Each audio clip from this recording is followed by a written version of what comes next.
Assalamualaikum dan salam sejahtera. Anda sedang menonton Bicara Naratif bersama saya malam ini, Zaliha Khairin Ismail.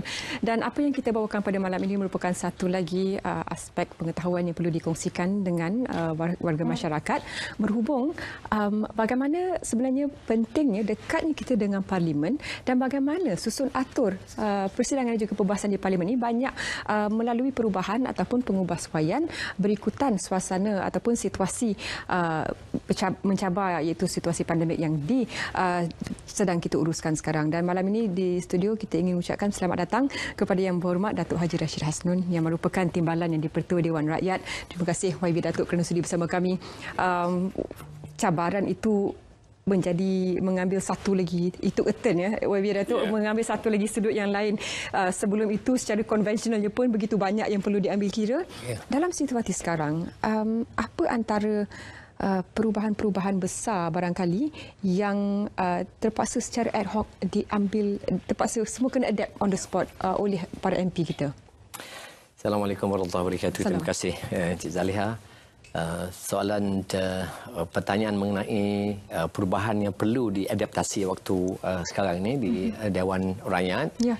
Jika dibandingkan pada ketika khususnya sebelum COVID-19, COVID-19 bermula di bulan Mac. Kalau sebelum itu adalah tahun lepas. Ya.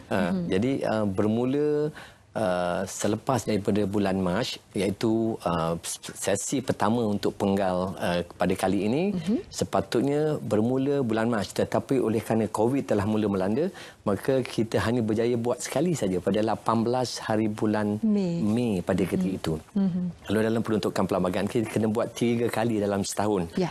Jadi banyak perubahan. Kita telah masuk sesi ketiga sekarang. Ya. Jadi dalam tempoh 2 sesi sebelum ini pun banyak SOP-nya yang kita terpaksa buat perubahan. Yang paling ketara, kalau sebelum COVID mula pukul 10 pagi, habis pukul 5.30 petang kalau ikut dalam peraturan mesyuarat, dan boleh disambung kalau ada cadangan untuk mengusulkan selepas dibeli 5.30 sampai pukul 12 malam pun ada. Ya, itu kita selalu dengar. MP kita tak balik lagi sebab masih lagi di Parlimen menunggu.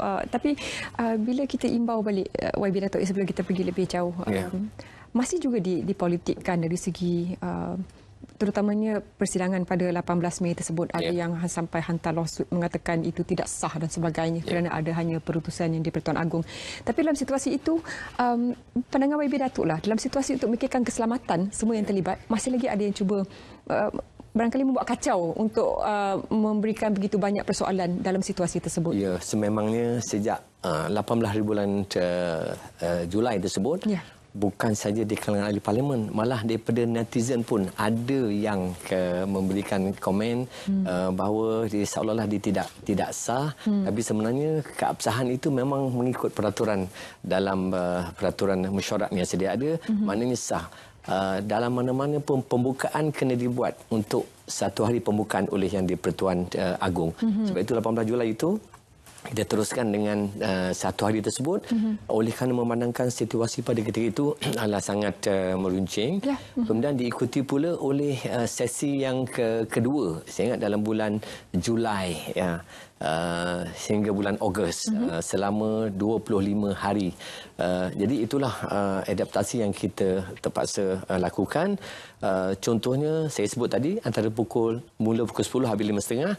Jadi apabila apa telah diputuskan bersama, bukan hanya sekelompok saja yang buat keputusan, tetapi ketua-ketua mewakili parti-parti yang membuat persetujuan untuk habis pukul 2 petang.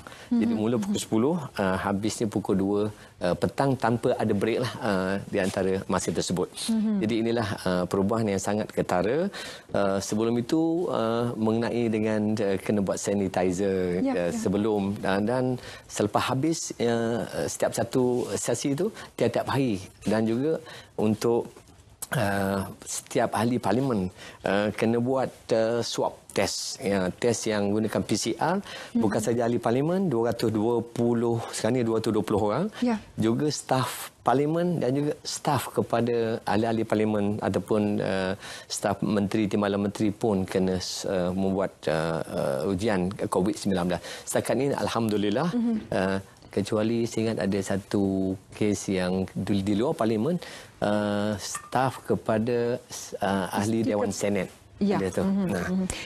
Bertambah lagi listu sebenarnya YB Datuk sebab ada dilaporkan petugas media juga diwajibkan mengambil ujian tersebut untuk memastikan keselamatan keluar masuk. Tapi dalam pada itu dalam pada kawalannya begitu ketat sekali. Tapi itulah nak kawal macam mana pun kadang-kadang ada juga terlepas satu dua kes. Jadi rentetan daripada situasi ini, apa lagi yang boleh dilakukan untuk memperkukuhkan keselamatan persidangan supaya barangkali bukan saja dapat dipanjangkan masa untuk menambah produktiviti, dari keselamatan itu dapat diperkasakan lagi.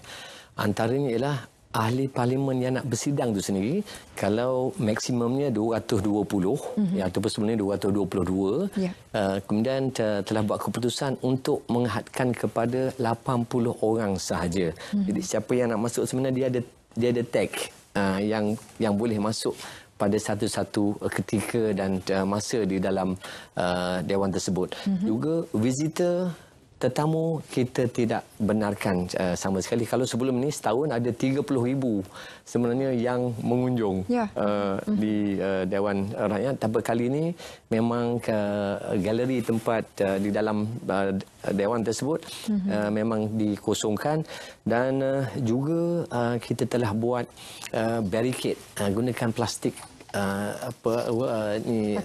partition di dalam Dewan Rakyat tersebut. Jadi memang pada setiap masa dan ketika pada waktu itu kita tidak memikirkan dengan garis panduan diberikan oleh KKM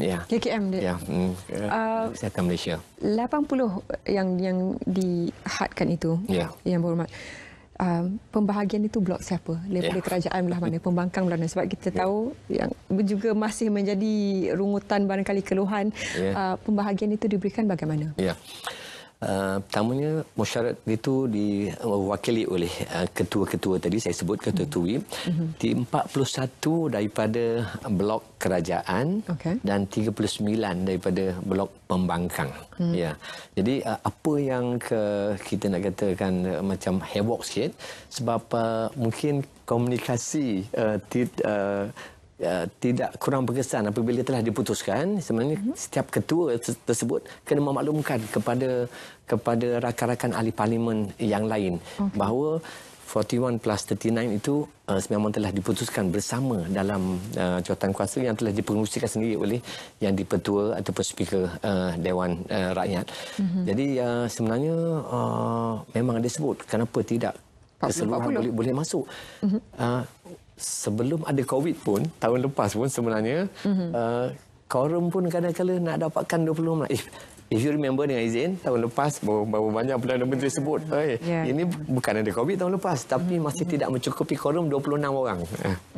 Itu yang belum masuk keluar Dewan, yang tidak hadir. Tapi waktu ini, kenapa waktu ini yang menjadi rebutan YB Datuk? Kenapa sekarang baru bekerja-kerja, kenapa tak semua boleh masuk? Saya rasa partly because sebab di hujung penggal ni ada perbahasan mengenai dengan bajet dan masing-masing merasakan bahawa mereka perlu berada dalam dewan. Sebenarnya mereka boleh berada di luar dewan, mereka boleh keluar masuk, dan pada tahun ini kita telah ada blok ahli parlimen, satu blok baru di belah belakang dewan utama, di mana mereka boleh melihat daripada kaca TV yang kita buat live di seluruh di bilik-bilik mereka. Mereka boleh dengar perbahasan tersebut. Malah dengan menggunakan handphone dengan apps pun kita boleh mendengarnya. Jadi Pak Ali, kekecohan itu pun sebenarnya tak sepatutnya berlaku. Ahli-ahli parlimen pun sebenarnya boleh patuh kepada apa yang telah diputuskan bersama oleh ketua-ketua WIP tersebut. Ada komunikasi yang sepatutnya disampaikan ataupun masih lagi cuba mencari peluang. Bercakap tentang aplikasi, kalau boleh dengan izin saya tunjukkan telefon bimbit saya sebenarnya dalam aplikasi yang anda muat turun, ini juga salah satu Parliament of Malaysia yang anda boleh muat turun untuk mengetahui lebih lanjut dari segi jadual, takwim YB Datuk keseluruhannya, rekod-rekod daripada tahun, ucapan-ucapan sejak daripada parlimen ditubuhkan pun ada dalam ni. Dipanggil handset. handset. Kalau nak rujuk kepada jawapan-jawapan menteri pada waktu bila-bila masa pun boleh ada dalam rekod ini. Ini Parliament of Malaysia, jadi anda boleh muat turun. Dan satu lagi, mengapa saya bangkitkan soal aplikasi Parliament of Malaysia ni, YB Datuk.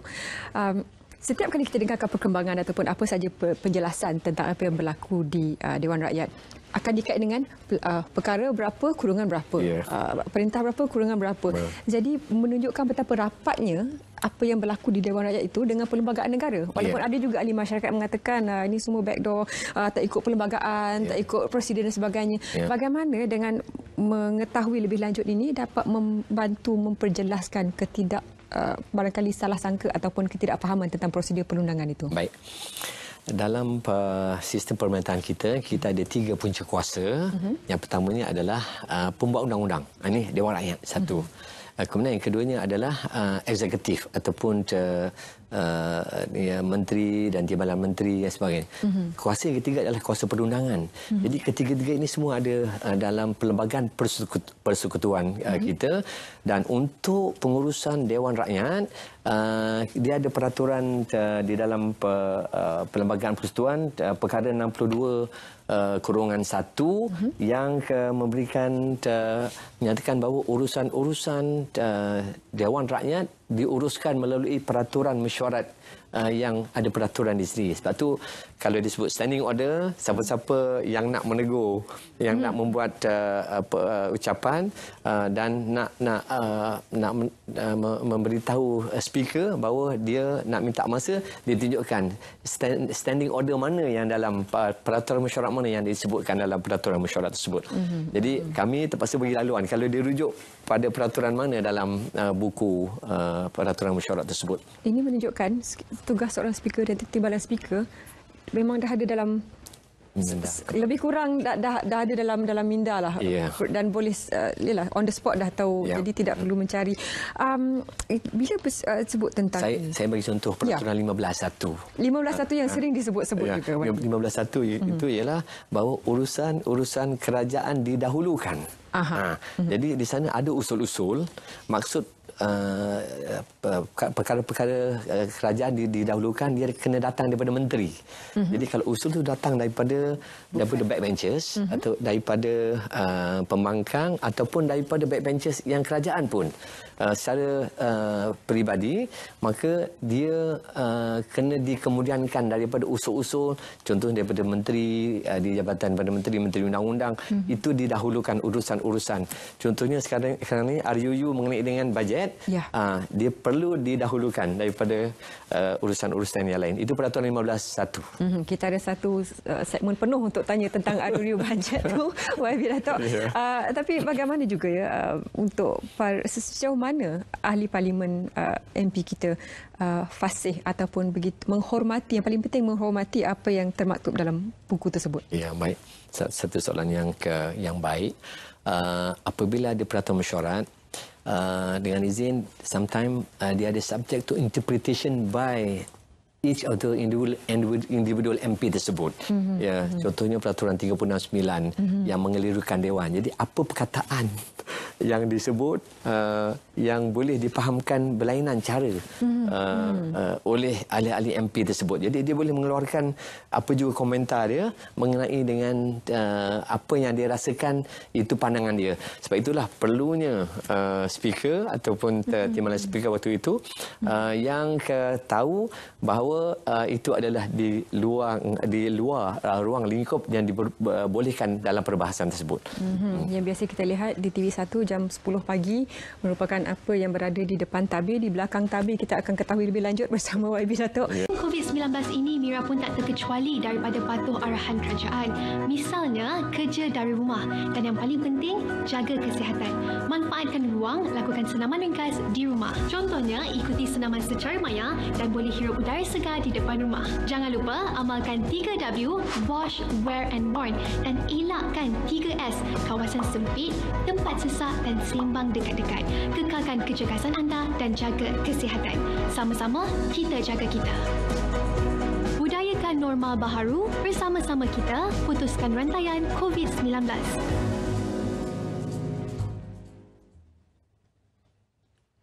Baik, terus bersama kami dalam Bicara Naratif bersama Yang Berhormat Datuk Haji Muhammad Rashid Hasnun. Kita masih lagi bercerita tentang bagaimana susun atur adaptasi dari segi memastikan kelancaran juga efektifnya persidangan dan juga perbahasan di Dewan Rakyat.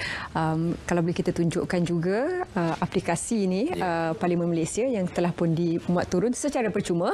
Ada Dewan Rakyat, Dewan Negara, Lawatan Maya dan laman utamanya. Dewan Rakyat ini merupakan ini satu lagi pilihan anda boleh cari secara maklumat dan okey agak burn kat situ. Okey, pengisiannya ada. Kedudukan sitting position pun semua dalam. Kedudukan aturan urut siapa duduk situ. Jawapan lisan, jawapan bukan lisan. Baik. YB Datuk, dalam suasana begini bila 80 saja yang dihadkan, mungkin ramai yang bertanyakan kalau pengundian nanti macam mana. Jadi situasi ini walaupun pada awalnya pun dah ada masalah komunikasi di antara ketua parti dengan ahli yang lain, bukan barangkali kerisauan mereka voting nanti macam mana? Ya, baik. Sekiranya ada voting yang akan dilakukan, biasanya voting ni diterjemahkan kelulusan dalam rang undang-undang tersebut. Biasanya peringkat awal tu speaker akan bertanyakan kepada ahli-ahli yang bersetuju kata bersetuju, ahli yang tidak bersetuju kata tidak. Kalau tidak ada yang memohon untuk verify dengan izin, number tersebut yang setuju tak setuju itu dipanggil belah bagi untuk undian. Jadi untuk khususnya untuk bajet ni, undian akan dibuat pada hari Khamis apabila semua menteri telah menjawab. Jadi di situ ada kemestian untuk kesemua ahli-ahli Dewan Rakyat untuk berada dalam Dewan. Speaker telah pun membuat satu permakluman bahawa pada pengundian tersebut memang semua boleh masuk di dalam Dewan. Cuma waktu pagi sebelum timing dia kena masih lagi akur kepada 80 tersebut. Mereka boleh duduk di bilik masing-masing, tapi bila tiba pengundian nak dilakukan, 2 minit loceng akan dibunyikan. 2 minit ring. Jadi kemudian diberi tempoh masa 10 minit untuk mereka berkumpul. Pada waktu itu kemudian dibacakan usul yang nak dibelah bagi ataupun undian tersebut. Maka pada waktu itu kita telah memaklumkan semua ahli-ahli yang berhormat untuk masuk dalam Dewan. Jadi maknanya pada khususnya 26 hari bulan memang telah dimaklumkan kepada mereka, mereka kena berada dalam Dewan. Dalam situasi tersebut, pembentangan perbahasan tentang isi kandungan bajet 2021 juga, kita dah dengar apa yang telah dibentangkan oleh para MP. Ada yang kata saya akan sokong hanya bersyarat sekiranya ini disokong ataupun ini. Apakah impaknya kalau persetujuan itu tidak dapat dicapai? Baik. Dia kalau melihat kepada 8 hari perbahasan hari itu, kemudian 4 hari jawapan-jawapan oleh menteri minggu ini, sememang setiap menteri ada 27 kementerian mengambil kira segala maklumat-maklumat tersebut. Baik, ada perkara rakyat umum bila mendengar seolah-olah benda tu mungkin akan nampak jelas perlu perubahan dan sebagainya. Sebenarnya dengan bajet yang disediakan 322 bilion, jadi secara dasarnya itulah jumlah kewangannya. Jadi jika sekiranya ada cadangan-cadangan, maka tidak kesemuanya perlu diuruskan di peringkat Kementerian Kewangan. Contohnya ada usul moratorium. Dia boleh dibuat di peringkat pentadbiran oleh bank contohnya. Ataupun ada cadangan daripada EPF ataupun KWSP. Itu KWSP. Itu malah. Jadi pengundian 26 ini adalah di peringkat dasar. Jadi jika sekiranya ada perubahan, maka dia boleh dibuat diambil feedback tersebut dan kalau perlu some adjustment, mungkin pada pertengahan ada bajet tambahan tahun hadapan. Pertengahan kalau perlu ada some adjustment untuk mengambil kira feedback daripada ahli-ahli yang berhormat yang memberikan pandangan tersebut. Sebelum ini memang tidak ada presiden sebenarnya, belum ada dengan pindaan. Semua tanpa pindaan kerana pindaan tersebut dibuat selepas daripada itu kerana ada ruang masa dalam tempoh tahun 2021 itu ada ruang lagi untuk make some adjustment. Contohnya tambahan COVID pada tahun ini. Tahun lepas bajet mana ada sebut COVID. Tahun ni ada sebut COVID, sebab tu ada cadangan untuk menambah lagi pada tahun 2020 ini. Jadi pengundian disebut adalah di peringkat dasar. Bila habis 26 hari Khamis, minggu hadapannya akan dibuat pengundian juga di setiap 27 kementerian-kementerian tersebut. Tapi itu di peringkat disebut jawatan kuasa pendetailan. Setiap kementerian tersebut akan dibuat perbahasan. Jadi ada 27 kali lagi pengundian akan dibuat di peringkat jawatan kuasa. Jadi sebenarnya dia tidak habis di situ sahaja. Sebab barangkali persoalan daripada masyarakat, macam habis kalau bajet tak lulus. Macam mana nak disampaikan kepada rakyat bantuan-bantuan yang telah pun disenaraikan ni. Bergerak mengikut situasi norma baru sekarang, Yang Berhormat, ya. Ada dewan-dewan parlimen di luar negara misalnya yang mengambil langkah untuk mengadakan persidangan secara virtual, secara maya. Ini juga pernah disarankan dalam dewan kita, terutamanya bagi MP yang barangkali kita lihat berisiko. Sejauh mana cadangan ini dipertimbangkan ataupun telah pun dilakukan? Baik. Sebelum ni memang hebat dinyatakan dan buat perbandingan di luar negara. New Zealand, Australia. Salah satu negara yang menjadi yang memang ada peruntukan dalam peraturan mesyuarat mereka untuk buat virtual adalah Brazil. Kemudian Singapura baru buat masa first day itu, dia buat cadangan untuk buat secara virtual. So Singapore has done it dengan izin. Malaysia setakat ini, Dewan Rakyat belum ada lagi dalam peruntukan yang membolehkan kita buat secara virtual. Apa yang membolehkan ia dibuat dari aspek penambahan dalam peruntukan tu? Boleh buat usul. Untuk usulkan untuk buat dewan secara virtual. Jadi ini belum ada lagi perubahan dalam peraturan mesyuarat. Sebab itu dalam jawatan kuasa tetap yang 5 tu saya sebut bahawa jawatan kuasa peraturan mesyuarat. Itu jawatan kuasa yang boleh memulakan tu initialize. Dia ada 5 jawatan kuasa dalam kita yang dipanggil select committee, selain daripada 9 lain special select committee yang lain lah. Jadi untuk itu memerlukan inisiatif. Adakah itu YB dia akan mengambil masa yang lama? Sebab 342 pun cepat saja sebab situasi pandemik kecemasan, jadi kita perlu bergerak secara pantas. Jadi bagaimana pula ini dapat dilihat barangkali dapat dipercepatkan supaya lebih produktif lagi persidangan tersebut? Kami belum menerima apa-apa lagi cadangan, walaupun ada disebut-sebutkan, tapi dia perlu kepada prasarana capability lah, keupayaan bahawa setiap MP tersebut boleh mampu untuk membuat secara virtual. Tapi apapun untuk buat kena ada usul oleh kerajaan untuk mengusulkan buat secara virtual. Jadi perkara ini perlu dibuat dahulu sebelum kita nak membuat peralihan ataupun perubahan tersebut. Tidak semudah cepat.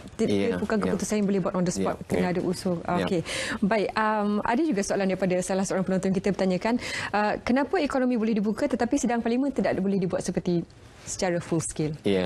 Saya lihat memang baru ni dalam minggu lepas APEC sendiri telah buat secara virtual. 8 time zone tu. Ya, betul. Ini cuma satu time zone. Jadi kita harapkan ada penambahbaikan dan memang itulah secara daripada pengurusan Dewan Rakyat sendiri, pengurusan parlimen perlu ada usul untuk mengusulkan perubahan persidangan secara virtual. Itu perlu diusulkan. Tanpa ada usul kita tidak boleh buat tanpa ada usul. Dengan waktu yang terhad ini ada sedikit masa lagi, Datuk, sebelum kita berehat sekali lagi. Baik. Dalam masa yang sedikit ini, bagaimana Datuk lihat moral ataupun semangat MP kita untuk lebih produktif daripada biasa, memandangkan masa itu memang dah pendek? Baik. Secara keseluruhannya apabila masa dipendekkan, saya telah melihat dalam perkiraan saya dia reduce by 30%.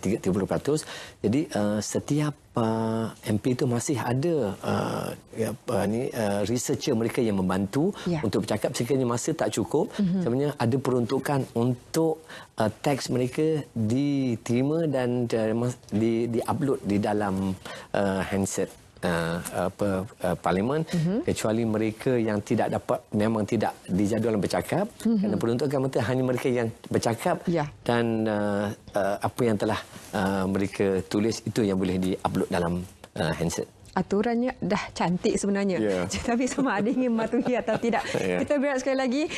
Kita akan ikuti juga lebih banyak dari segi aspek logistik dan juga bergerak ke hadapan bahagian untuk memastikan lebih efisiennya perjalanan parlimen.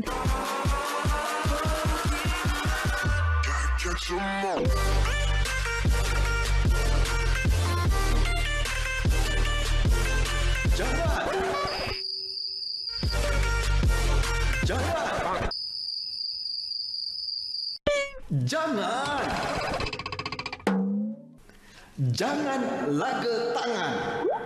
Cukup sekadar letak tangan di dada, tanda hormat. Kita belum menang. Amalkan norma baharu. Kita jaga kita.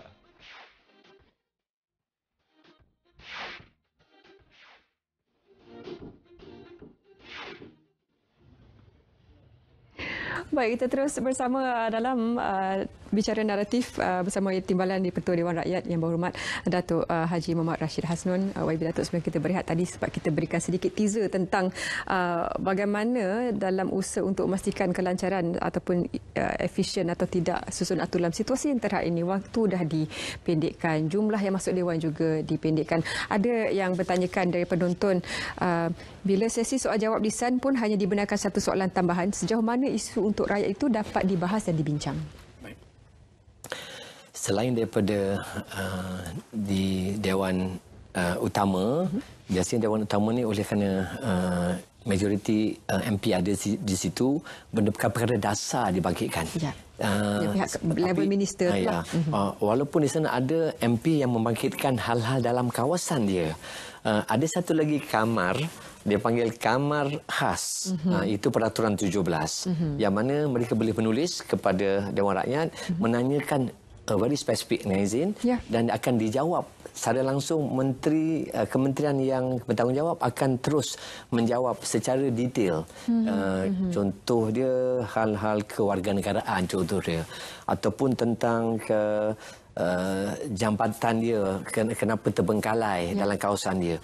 Itu dijawab dalam kamar khas. Kami antara salah seorang kami bertiga ni akan jadi speaker di kamar khas tersebut. Jadi MP-MP sebenarnya kena tahulah bahawa di sana ada peluang untuk dia bertanyakan tentang hal-hal dalam kawasan dia di dalam kamar khas tersebut.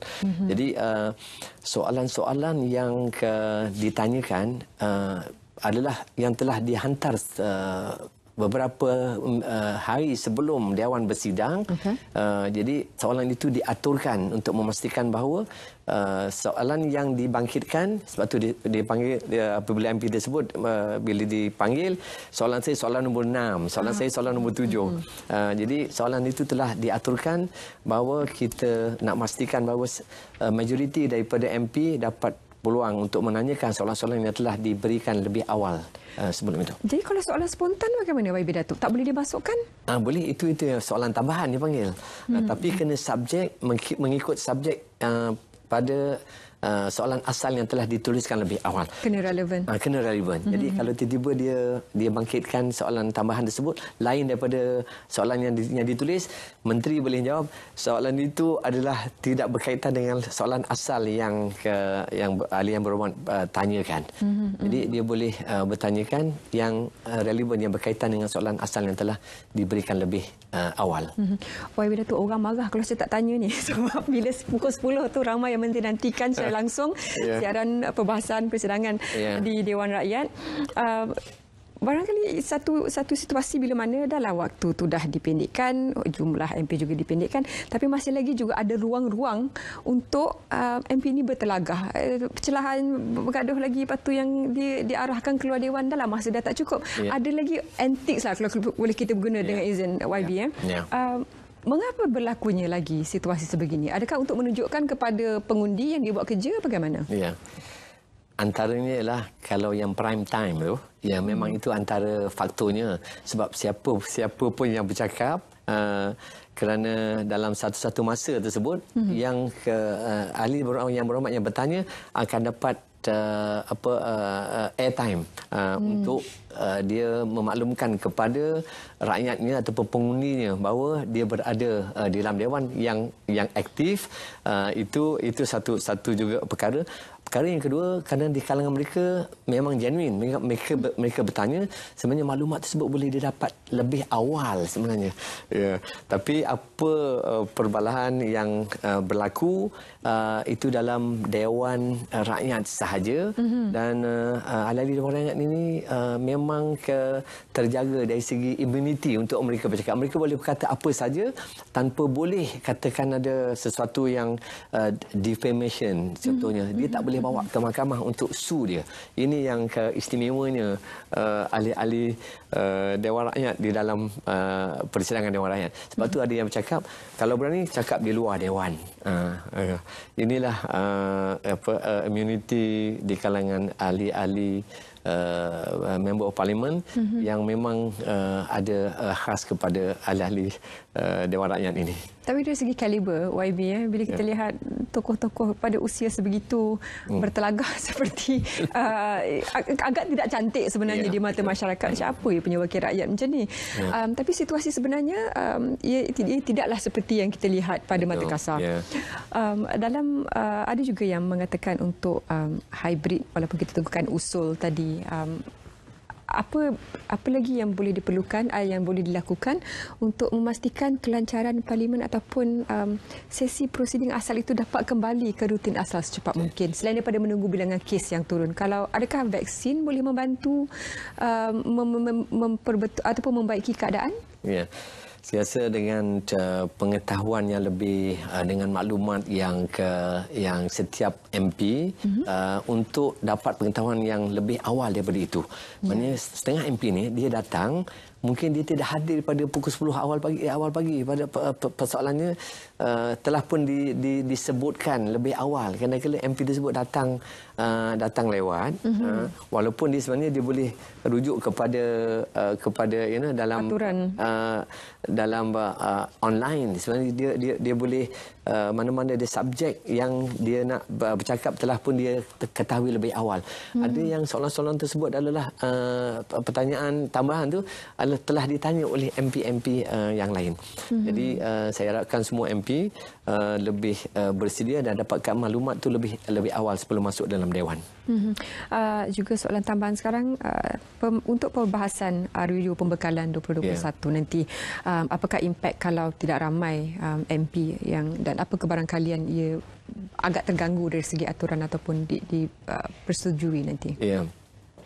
Saya lihat waktu sekarang ni semua MP, cara perbahasan saya ikuti setiap perbahasan mereka, mereka amat prihatin dengan apa yang telah dibentangkan oleh Menteri Kewangan sendiri. Dan saya harap bahawa mereka harus bezakan di antara peringkat dasar dan juga peringkat jawatan kuasa yang mereka masih ada ruang minggu hadapan untuk melihat di peringkat detail perincian di peringkat setiap kementerian-kementerian tersebut. Jadi saya harap mereka lebih bersedia untuk menyelesaikan soalan-soalan yang benar-benar memberi kefahaman kepada apa pecahan-pecahan dalam bajet tersebut. Juga tentang kefahaman, boleh YB Datuk terangkan tentang select committee. Yes. Apa yang pentingnya select committee ini kepada susun atau Dewan Rakyat? Baik. Di dalam peraturan mesyuarat memang diwajibkan, memang dipastikan ada 5 select committee ataupun jawatan kuasa pilihan. Antaranya adalah jawatan kuasa peraturan mesyuarat, jawatan kuasa hak-hak dan kebebasan, jawatan kuasa pemilih, kemudian jawatan kuasa PAC yang panggil kira-kira wang negara, dan jawatan kuasa Dewan. Itu 5. Ini mesti ada. Dianggotai oleh di kalangan ahli-ahli Dewan Rakyat sendiri, dipilih oleh jawatan kuasa pemilih tadi itu, salah satu daripadanya, dan dipengerusikan oleh yang di-Pertua Dewan Rakyat. Selain daripada 5 ni, dipanggil select committee, jawatan kuasa yang pilihan khas atau special select committee. dia ada 9. Pada sesi pentadbiran kajian pada kali ini ada 9. Kalau sesi yang sebelum ini ada 10. Yang mana selain daripada mereka yang menganggotai select committee, daripada yang lain boleh menganggotai yang boleh membantu kementerian-kementerian yang lain. Sebab mereka ni semua keahliannya adalah anggota ahli parlimen yang boleh membantu untuk melicinkan perjalanan kementerian-kementerian yang lain. Pada kali ini dia dikumpulkan mengikut beberapa kluster kementerian. Okay. Contoh kalau wanita, gender itu satu kumpulan. Contohnya kalau contohnya tentang hal-hal keselamatan, ya, dikumpulkan, mana diambil beberapa ahli Dewan Rakyat untuk dijadikan dalam komiti special select committee tersebut. Ya. Dan bagaimana bagi biasa Datuk sebut tadi 30,000 pengunjung, pasti ramai juga yang tidak sabar-sabar untuk kembali melawat dan melihat sendiri persidangan secara dekat. Apakah barangkali ada peluang nombor ini dibenarkan dalam jumlah yang kecil? Waktu sekarang masih belum boleh sebab setiap yang datang kena ada test. Jadi daripada SOP yang telah dimaklumkan kepada kami, ahli Dewan Rakyat sekarang ni setiap 2 minggu sekali kena buat COVID test. Saya sendiri dah 7 kali lah buat. 7 kali buat ujian, tapi untuk keselamatan. Ya, betul. Ya. Dan saranan YB Datuk kepada semua MP, terutamanya untuk hari Khamis ni, apa yang perlu mereka utamakan untuk memastikan kemaslahatan rakyat ni dapat dijaga dan juga mengenepikan apa juga sebab bila diikuti usul-usul yang telah pun disenaraikan itu, ada juga unsur-unsur yang eyebrow raising jugalah, macam masih lagi ada unsur-unsur yang memecah belahkan. Jadi bagaimana saranan YB sendiri melihat begitu banyak evolusi dalam Dewan Rakyat? Baik. Kepada ahli-ahli Dewan Rakyat sekalian, terutamanya the backbenchers, selain daripada Menteri Timbalan Menteri ini, apa yang telah disediakan, dibentangkan oleh Menteri Keuangan sendiri, itu adalah sejumlah besarnya untuk bajet belanjawan untuk rakyat pada tahun hadapan. Jadi sekiranya dia tidak dapat diluluskan, maka akan nampak sesuatu kepincangan bahawa the people of Malaysia don't have this budget untuk kita melaksanakan segala tanggungjawab kita. Jadi saya harap bahawa ini satu jumlah yang besar dan 27 kementerian, dan ini semua adalah diperuntukkan untuk rakyat semua. Jadi saya harapkan bahawa ruang telah diberikan, perbahasan juga telah kita dengar, dan menteri-menteri telah pun menjawab. Jadi jika di sana ada urusan yang perlu diurus tadbir dengan baik, maka akan diambil kira oleh kerajaan pentadbiran pada hari ini, dan sama-samalah beri peluang kepada negara kita untuk tahun hadapan dengan rangsangan ekonomi yang kita harapkan dapat sokongan sepenuhnya daripada semua ahli-ahli Dewan Rakyat. Fikirlah tentang masyarakat. Terima kasih Yang Berhormat Datuk atas penjelasan yang begitu jelas sekali. Bertuah sekali kita dapat berbicara dengan Timbalan di-Pertua Dewan Rakyat Yang Berhormat Datuk Haji Umar Rashid Asman. Terima kasih lagi sekali YB Datuk, dan selamat bersidang untuk para MP kita. Fikirkan secara jauh bagaimana pentingnya peranan anda. Kita ada sikit ruang lagi selepas ini. Ada sedikit lagi masa segmen berbaki untuk bicara naratif pada malam ini bersama Yang Berhormat Datuk Haji Umar Rashid Asman Timbalan di-Pertua Dewan Rakyat. YB Datuk, ramai juga bila menyaksikan prosiding di televisyen itu melihatkan pertelingkahan barangkali dan juga apa juga ketidaksefahaman. Malah ini sebenarnya isi aturan ini ada di dalam aplikasi. Adakah itu juga berada dalam aplikasi Parliament of Malaysia? Ya, ada. Dan bila dituruti aplikasi tersebut, kadang-kadang ada juga usul-usul yang macam dia tidak percaya, dan bagaimana ini diuruskan oleh pihak Dewan? Setiap kali ada usul daripada sama ada kerajaan ataupun daripada peribadi, maka kita akan menerima usul-usul tersebut. Jadi kita akan aturkan siapa yang dulu dia akan didahulukan. Tapi jika ada usul itu adalah daripada usul kerajaan, maka dia dikehadapankanlah. Kerana itu yang penting. Sebab kami sebagai speaker adalah kita menguruskan hal-hal perundangan, sama ada nak direview undang atau nak dibuat undang-undang daripada pihak kerajaan. Sebab tu kita kena dalam peruntukan peraturan mesyuarat, segala usul-usul daripada kerajaan didahulukan. Maksudnya dia dibawa oleh menteri-menteri lah. Jadi setakat ini semua mungkin ada yang dimaklumkan, ada yang boleh lihat juga aturan. Setiap kali memang ada. Cuma bila ada sesi yang baru, tahun yang baru, usul-usul yang lepas tersebut tidak akan di carry forward. Jadi dia kena fresh, dia kena dapat senarai yang baru untuk tahun contohnya 2020 ini. Jadi yang paling utamanya adalah usul-usul kalau daripada kerajaan, contohnya RUU mengenai dengan RUU COVID-19, RUU perbekalan dan sebagainya, itu kena diutamakan. Setakat ini saya ingat ada lebih kurang dalam 30 usul yang telah disenaraikan pelbagai.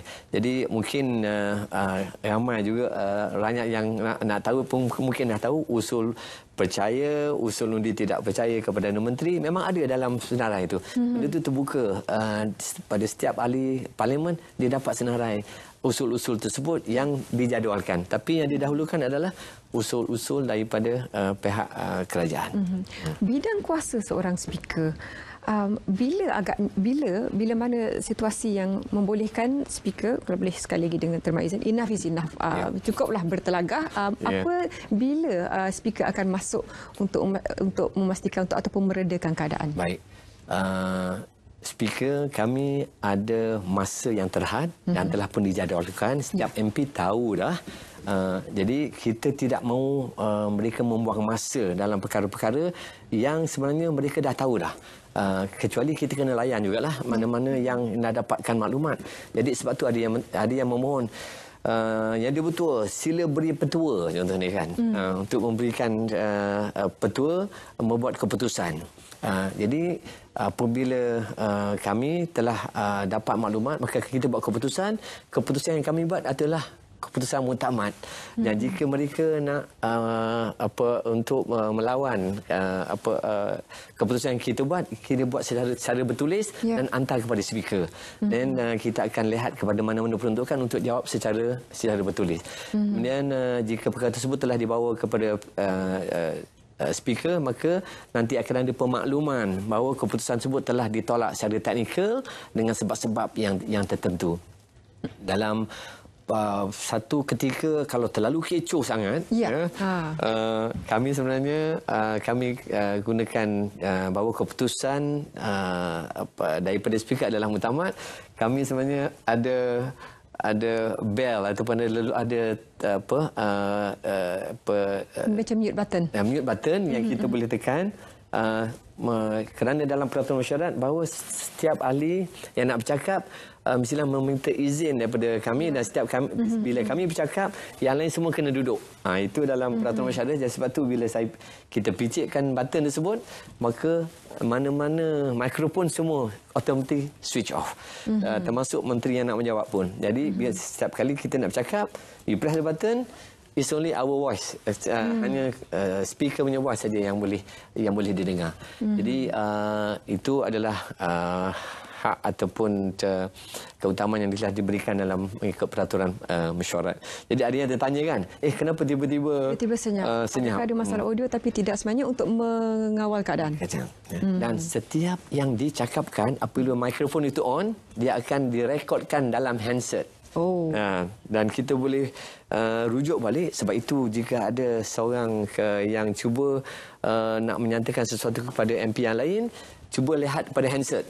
Kita boleh lihat dalam masa hari yang sama pun boleh rujuk balik apa yang dinyatakan word by word. Verbatim tu boleh diterjemahkan di dalam cara tulisan. Itu yang nak dirujuk jika ada sesuatu yang nak dibahaskan. Apakah persidangan sebelum ini boleh dilihat semula dalam aplikasi Parliament of Malaysia ini? Ataupun hanya untuk live streaming semata-mata? Tidak. Kita boleh rujuk dalam bentuk yang handset. Dan setiap yang diucapkan section handset ni boleh print dan diprintkan dan diberikan kepada sesiapa yang bercakap. Dibagi tempoh 7 hari, dia boleh verify apa yang dicakapkan tersebut. Berapa banyak sebenarnya yang betul-betul follow up untuk mendapatkan? Dia ada peruntukan menentukan bahawa within the 7 days tu, kalau dia tak semak, maka automatik dia akan difilekan. Jadi itu memang dalam peruntukan dalam mesyuarat. Jadi setiap siapa yang bercakap, yang mikrofon dia rekod, semua ada dalam catatan handset. Sedikit kesimpulan YB Datuk, sepanjang pengalaman berada dalam Dewan Rakyat, apa yang paling kekal dalam pengalaman sepanjang bertugas? Sebenarnya Dewan Yang Mulia itu segalanya dikawal oleh speaker. Jadi sebelum nak memulakan nak duduk tu, kadang-kadang ada sampai 2 jam sitting down there. Sebelum nak duduk, kena pastikan semua dalam keadaan yang terbaik, kesihatan yang terbaik. Walaupun ada dalam peraturan kata pada bila-bila masa speaker boleh untuk menangguhkan ikut waktu, contohnya 10 minit, 15 minit boleh. Tapi setakat ini belum pernah berlaku. Jadi itulah sebagai kami bertiga ni, sebagai speaker, kena dalam keadaan yang terbaik dari segi fizikal, mental, dan kena banyak sabar untuk memastikan bahawa apa juga yang dibahaskan dapat kami aturkan dengan baik. Bukan kami yang buat rumusan, tapi antara perbahasan di kalangan ahli-ahli Dewan Rakyat tersebut. Jadi saya harap semua ahli-ahli wakil rakyat ni semua dapat berbahasa dengan baik. Aplikasinya kita berikan sekali lagi untuk anda, Parlimen Malaysia. Anda boleh terus muat turun aplikasi tersebut untuk mengetahui lebih lanjut, supaya barangkali kerana knowledge is power, pengetahuan itu kuasa, anda boleh mengetahui lebih lanjut dan lebih faham dan lebih menghormati apa yang berlangsung di Dewan. Terima kasih sekali lagi Yang Berhormat Datuk. Dan untuk itu bagi pihak penerbit kami, saudara Hakimi dan semua kru Bicara Naratif, terima kasih kerana menonton, dan anda boleh ikuti semula rakaman ini dalam Bicara Naratif Facebook, dan boleh terus ke aplikasi MyClick untuk mengikuti siaran penuh. Kita jumpa lagi. Assalamualaikum, selamat malam.